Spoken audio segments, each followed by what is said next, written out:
Good morning, everyone, and thank you for joining us. I think we've got a few more people that are due to be joining, so we'll give another couple of minutes and then we'll get started. Okay, so I think we've got quite a few people now join. There's a few more to come, but we'll just get started anyway. So welcome and thank you for joining us for our first 8.10 release webinar, and hopefully this should give you an indication of some of the new enhancements that have come through, and also some of the things that you need to bear in mind when you're upgrading to 8.10. So with me today, I've got Candy Burton and Stuart Hymers. So they'll also be around to assist. We've got a question box which you should be able to see on your screen. So if you have any questions during the webinar, if you just pop them in there, and then we've got a Q&A session at the end that we can then go through any questions. Obviously, if there's a question that you have after the webinar, feel free to drop us an email and we can to hopefully get those answered for you as well. And we will have a recording of the webinar so you can share these with your colleagues as well. So I think that is probably everything from me for introduction wise. So I think if we get started, and obviously any questions, if you just pop them in the question box and we'll get those answered for you. There are 134 enhancements built into the Compucare 8.10 release, so unfortunately we won't have time to go through all of them today. There are a few big enhancements that we will run through though, and also some of the smaller ones which will hopefully have a big impact on how you use the system, so we can make sure your working processes are quicker and easier. Before we get started, let's just run through a couple of changes which you may need to make before you upgrade, or soon after the upgrade process has taken place. These amendments are listed within the Breaking Changes section of the release notes, but I'll just reiterate these for you today so you can be prepared if any will affect you or your upgrade process.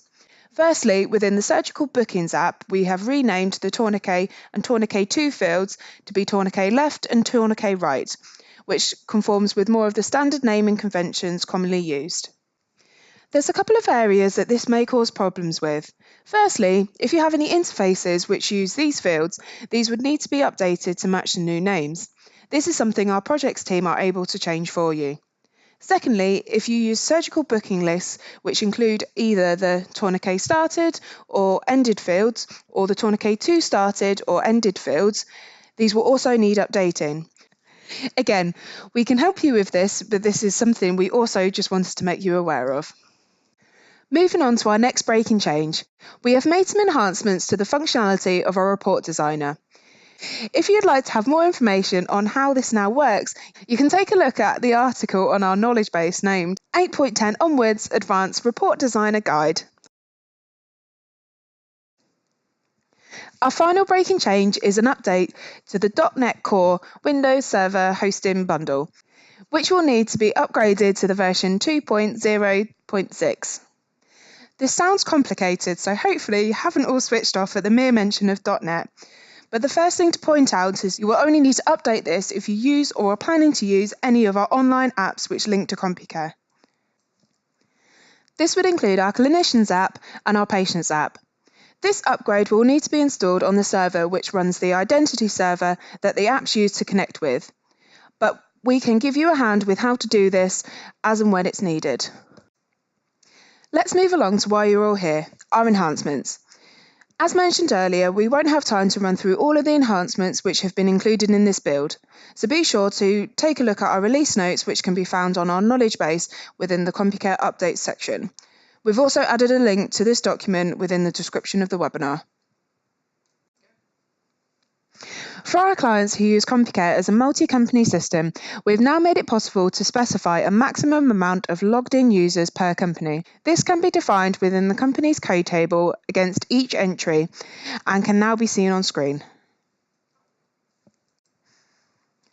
We've made quite a few changes to what is audited within this release, including increased information being recorded for financial transactions and also recording any changes made to a booking.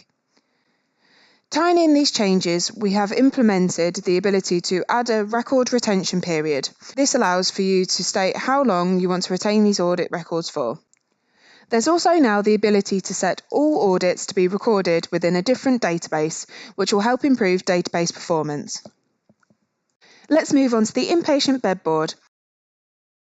For those of you who haven't used this functionality yet, this app allows you to manage your admitted inpatient bookings on a ward-by-ward basis, giving you a graphical representation of your ward, bespokely built to follow your physical layout. The bed board already allows you to add patient observations, including new scores, as well as having the ability to discharge patients and perform bed moves. However, we have now included the functionality to add orders to your patients' bookings. So this now means you are only a couple of clicks away from being able to add all of your service requests, including blood tests and scans. Following on from the bedboard updates, we've also included some changes to how you can view the results of the news observation recordings. This includes the ability to print out the patient's news results or export them into PDFs, and also includes the option to generate these automatically on a nightly basis, sending the output to a specified folder. The ability to add deposits to inpatient bookings has now been updated to allow you to see exactly how much the patient's deposit should be and any remaining balances. We've made it a simple process by automatically generating the deposit amount based on the cost of the patient's fixed price package. Taking payment of the deposit has been added as a post action to help with the workflow of the booking process. And we've also added warning messages to dissuade staff members from omitting patients if they are yet to pay the deposit's full amount. Candy will now explain this to us in a little more detail. So let's take a look now then at adding a deposit onto a patient's booking. So you can see I'm already on my inpatient booking screen right now, and I've just got the basic information for an inpatient booking. But I'm just missing a billing episode right now, and obviously we are going to want to take a deposit, which you can see here in our required deposit amount field. So you can't take a deposit without first linking to a billing episode. So I'm just going to click on the plus icon here. And this patient is going to be a self-pay patient. And then within my contract, I'm just going to choose a fixed price procedure contract.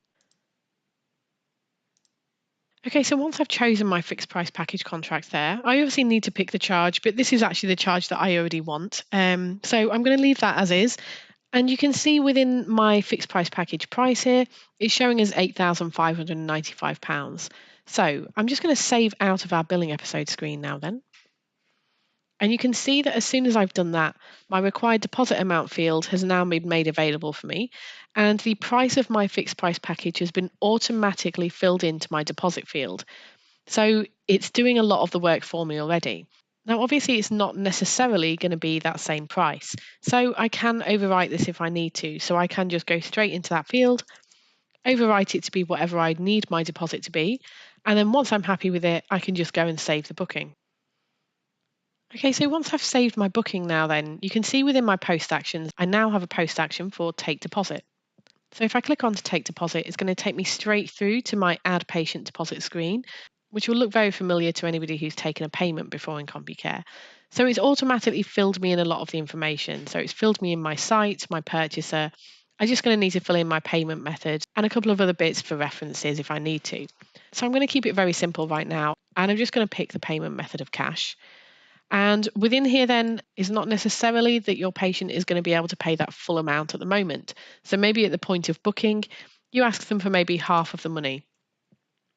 So let's set this to be 2,500, and this is the amount that they're going to be paying today. So once we're happy for this, I can click on save.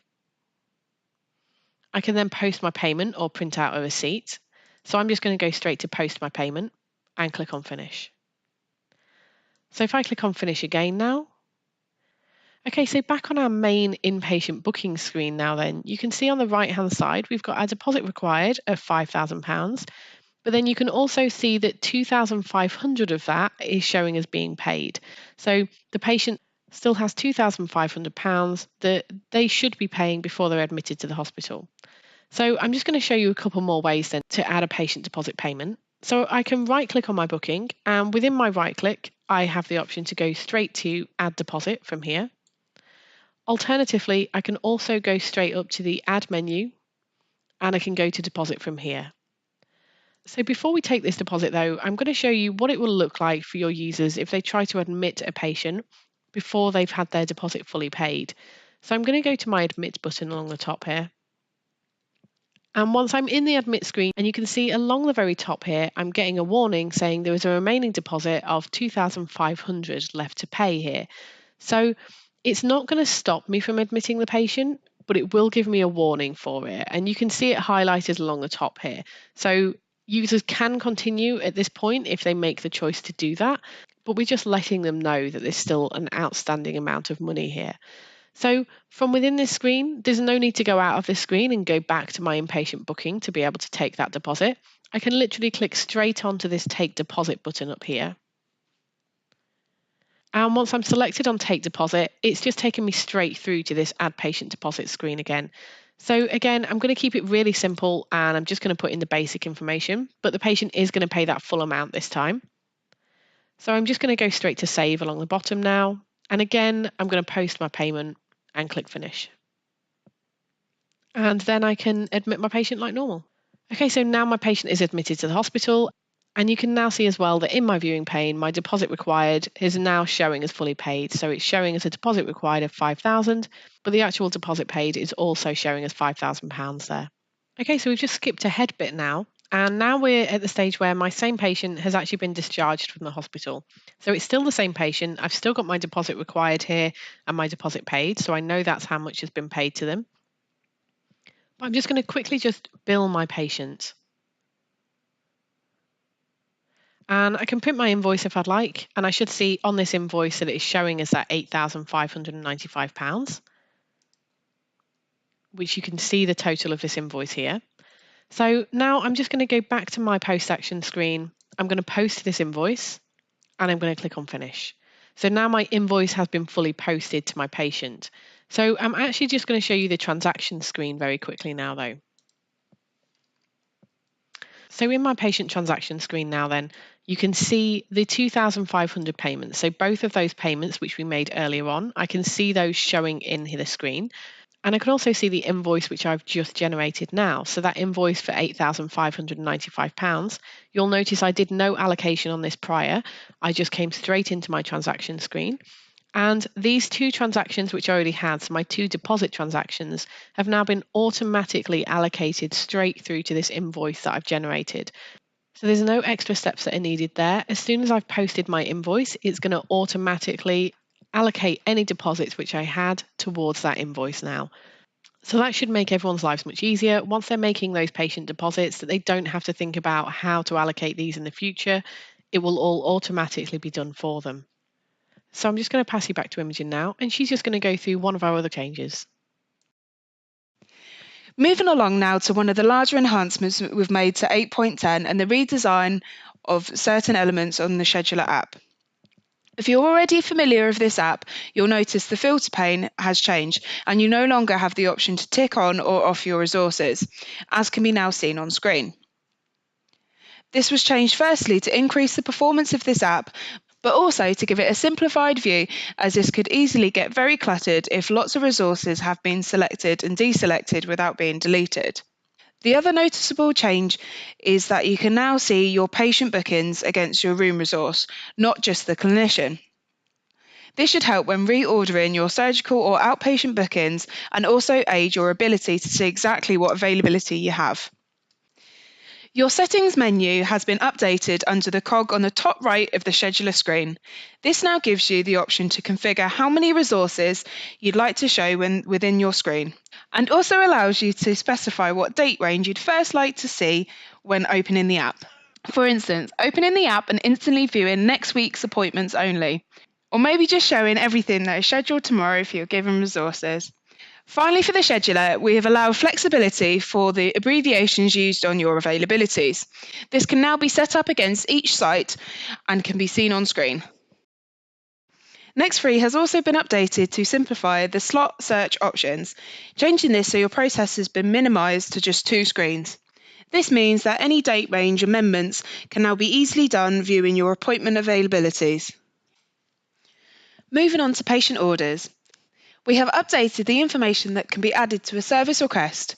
This includes the normal time it takes to complete an order and also the normal amount of hours to report on both an urgent and standard order request. These entries will calculate the required buy times automatically within the orders screen.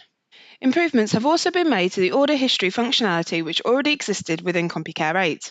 Previously, it was only possible to view recent orders that were for the same modality. However, within the days of order history to show field on the service request, it is now possible to allow for the amount of days the system looks back on to be specified, along with also allowing this to be filtered by specific locations. Moving along to surgical bookings. A second anaesthetic type has now been added to surgical bookings. And as mentioned earlier within our breaking changes section, we've also renamed the tourniquets from tourniquet and tourniquet 2 to instead be tourniquet left and tourniquet right.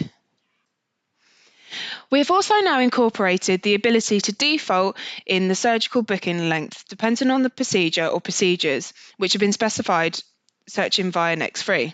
I'll now pass you over to Candy so she can explain this in a little more detail. So now within my procedure, I'm just going to enter in a default surgical booking length here. So this should be the average amount of time you think it would normally take this procedure to be completed. So I've set this up as 90 minutes and I'm just going to save out of here now. And we're just going to go onto a patient and we're going to go to Next3. So within Next3, I'm just going to select this procedure.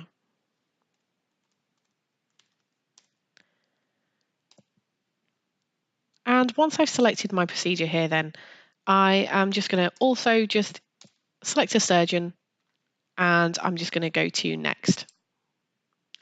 So you can see now then on my Next3 screen, it's automatically filled in for me the duration of my surgical booking. So it knows from the procedure that I've selected on the previous screen that that procedure will usually take 90 minutes. So it's automatically selected that for me, so I can search specifically for 90-minute appointment slots here. So alternatively though, there is another way that I can do this. So functionality that we've added into 8.10 means that we can also take the average amount of time that it takes your specific surgeon to complete this procedure. So I'm just going to go back onto the Next3 screen and I'm going to select a different procedure at this point here.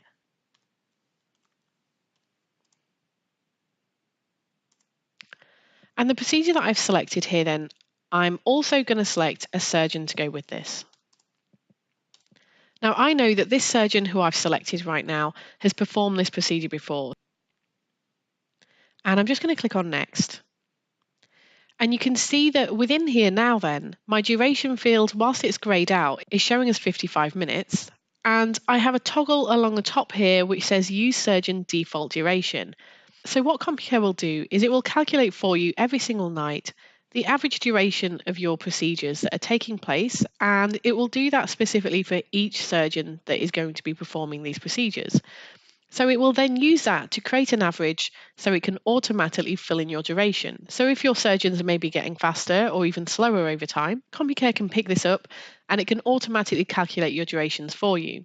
So at this point, it is up to the user though as to if they would like to use this functionality. So if they don't want to use this functionality, if maybe the surgeon has said that it's likely to take longer this time, what they can do is they can literally just tick off this toggle here and then manually overwrite this and change it to however long they might need this procedure to be.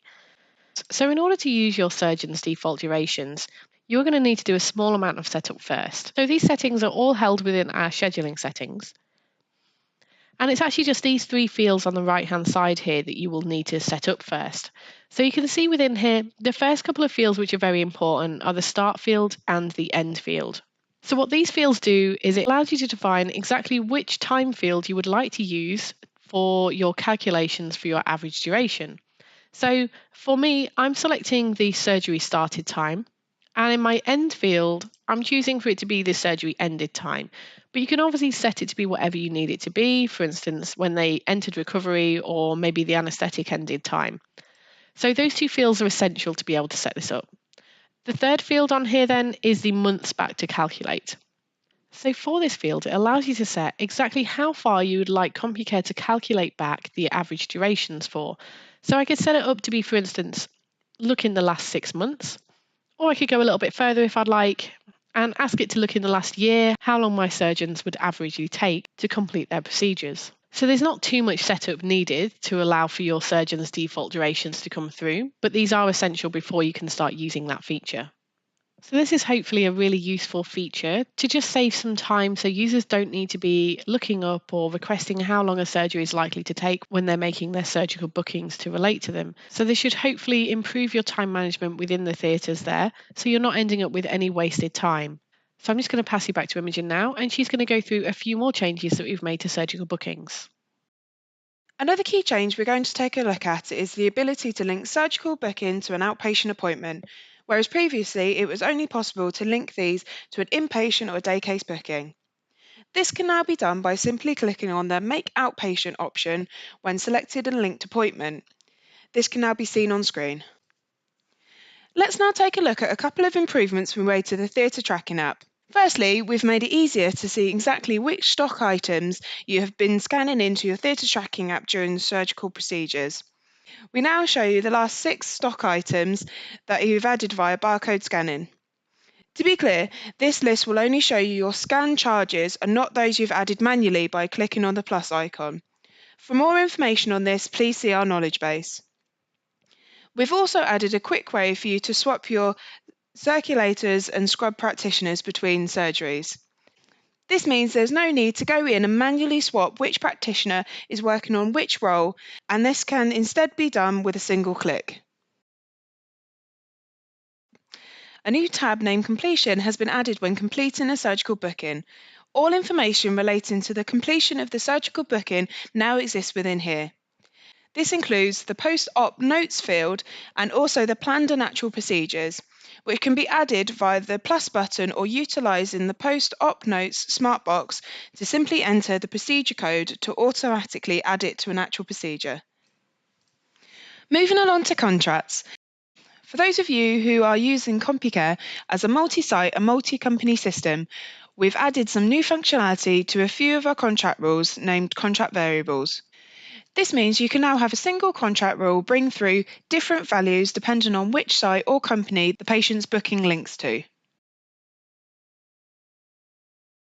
A new rule has been added named Fixed Price Package with Maximum Sessions. Let's take a look at this in more detail with Candy. So here we are within our parent contract now, and we're going to take a look at this fixed price package charge with maximum sessions rule.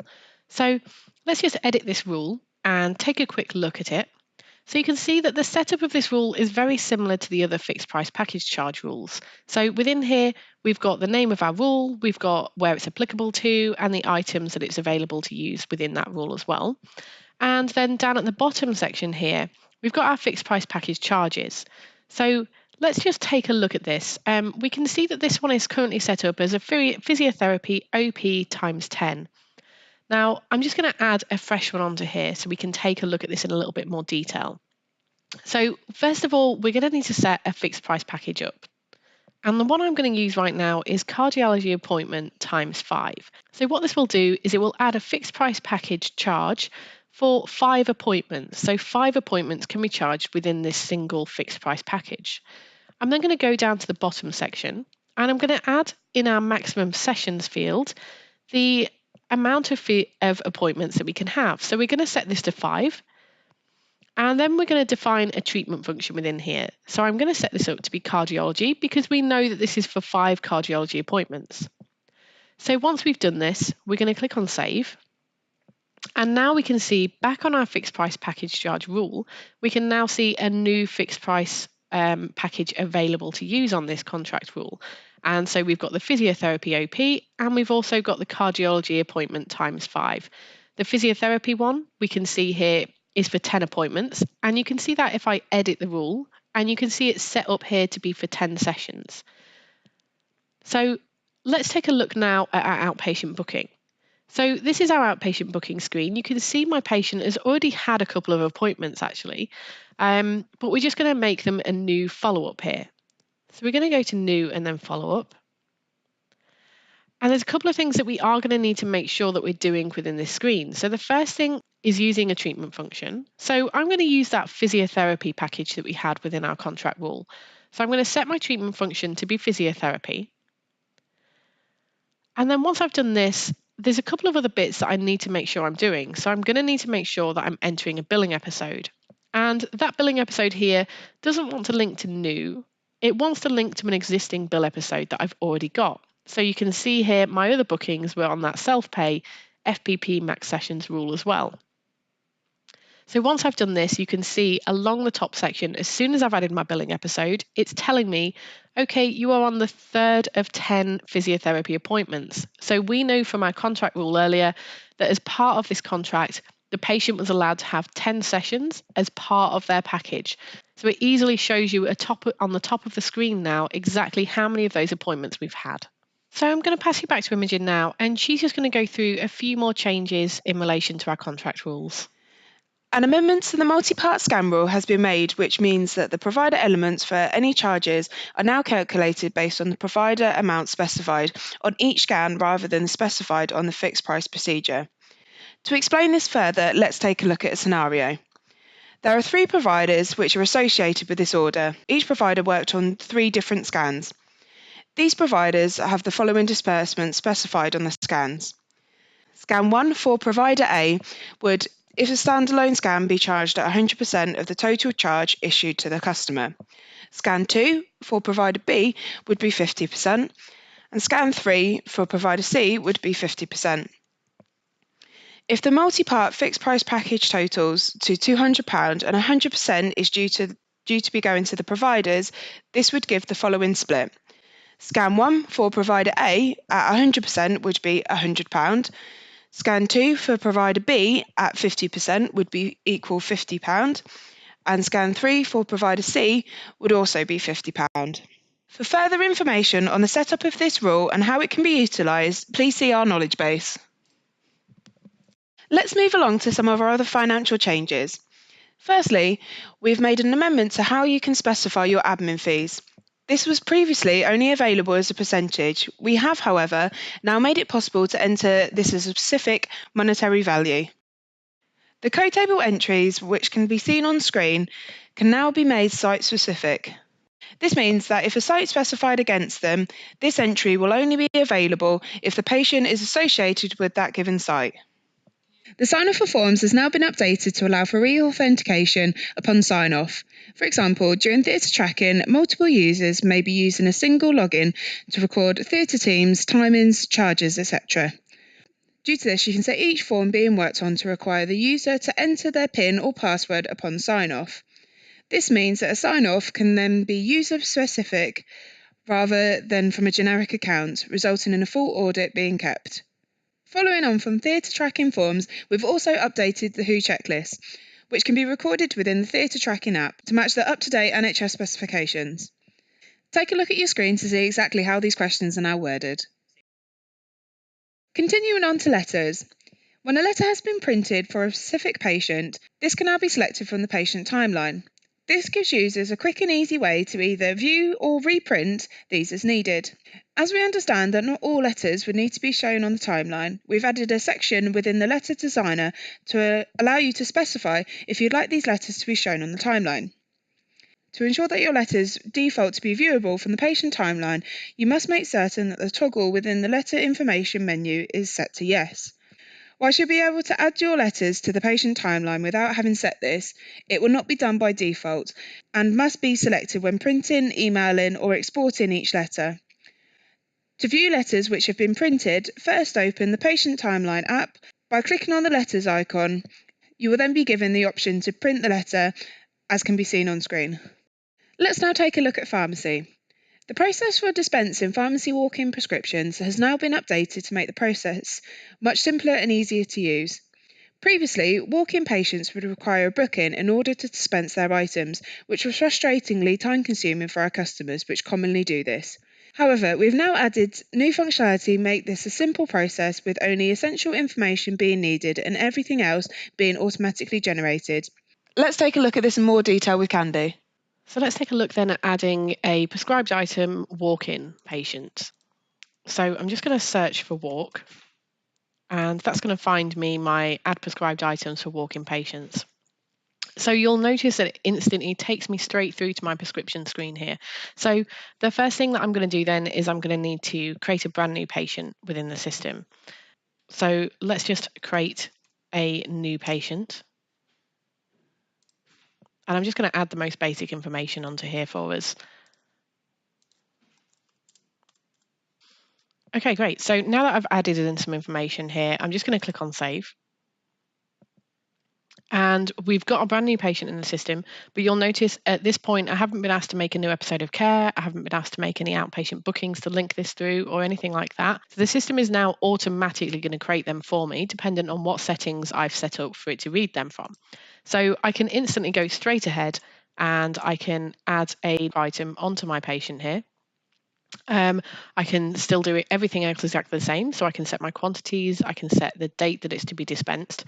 But you'll notice the difference is now as well that my to take home is set to yes, because obviously a patient who is coming in as just a walk-in isn't ever going to be using these prescribed items within the hospital. So once I'm happy with this, I can straight away go straight to save. Okay, so once those are saved, I do still get my post actions for what I may want to do next. So I can print my prescription, print my labels, print any bag labels, or I can just go straight to dispense and bill for this. So for me, I'm just going to go to dispense and bill because hopefully you know exactly how the other side of things looks already.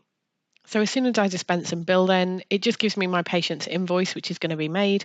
So you can see here the item that I've issued, the quantity, the price, but obviously this is dependent on how you have set up your patient invoices. So once I've printed that out, I can then instantly use my post action to take a payment. So I'm not going to show you fully the take payment side of things. So I'm just going to very quickly add this in.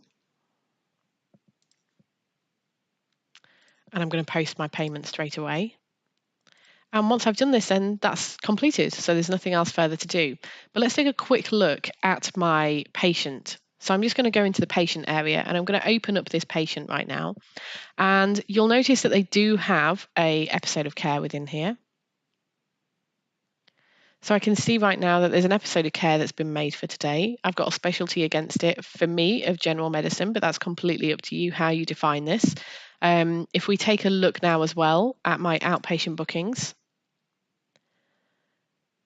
and Compucare has also automatically created me an outpatient booking. It's in a specific room which I defined on here. So I defined that my outpatient bookings for pharmacy walk-ins are going to be going into the pharmacy consultation room. And you can see that the whole process has been completed. So it's now at a fully billed state for this booking. So let me just show you very quickly then the settings that are involved in this. So I'm just going to go into my scheduling settings. And within here, if I just scroll down to the bottom, you can see I've got some defaults for pharmacy walk-ins set up here. So as we could see when I was looking into my patient area there, I've got my general practice, I've got my private self-referral as my source, which was on the episode of care. I've got the specific room and I also have the purchaser and contract. So you can set these up completely however you want them to come through. And it's just to make your lives easier when you're adding these prescribed items for pharmacy walk-in patients. I'll pass you back to Imogen now, and she's just got a few more things to run through today before we finish. Something which Compucare was unable to deal with before our 8.10 release was the cancellation of dispensed pharmacy items. This, however, is now possible and will not only allow for the removal of the charge from the patient's account, but also increase the stock level of the pharmacy item back to where it would have been if the transaction wasn't entered. Finally, let's take a look at some of the changes we've made to purchase ordering. Let's begin with updates to names of a couple of fields. If you take a look at the screen, these changes have all been defined for you and are the following. The ordered status has been updated to entered, and the receive in store within purchase returns has been updated to return in store. We've also made it easier to view which purchase order is related to which batch by adding in the functionality to group your orders by batch number within purchase order screen. A small but beneficial change has been made to the charge master to allow all purchase orders made for those items which are purchasable to be viewed from here. And lastly, for purchase ordering, we've updated how bin locations can be entered. So now users are able to enter this information when generating a purchase order and entering stock levels. That brings us to the end of showing you the enhancements and obviously what's in the build. What we'll do is obviously we'll send out a recording of the webinar so you can sort of review it again later.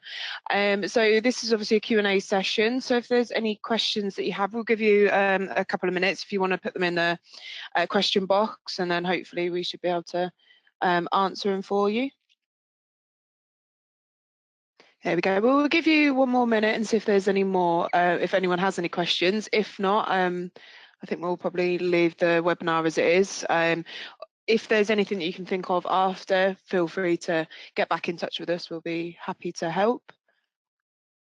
Okay, lovely. Well, it looks like we haven't actually got any questions. So that's not a problem. So probably one just thing quickly to remind you is obviously the release notes for the 8.10 release is on the knowledge base. We would highly recommend that you have a read through these just to make sure that you are aware of any of the new enhancements that are coming in, and you know what you're kind of looking for when you're doing your testing as well. As I mentioned before, that we will put a recording of this webinar up so you can review it at a later stage, which I think if that is everything from us, I think we will leave you there. So thank you again for joining us this morning for the 8.10 release webinar, and we should be sending out invites in the near future for the next releases that are upcoming. So thank you again, and we'll speak to you soon.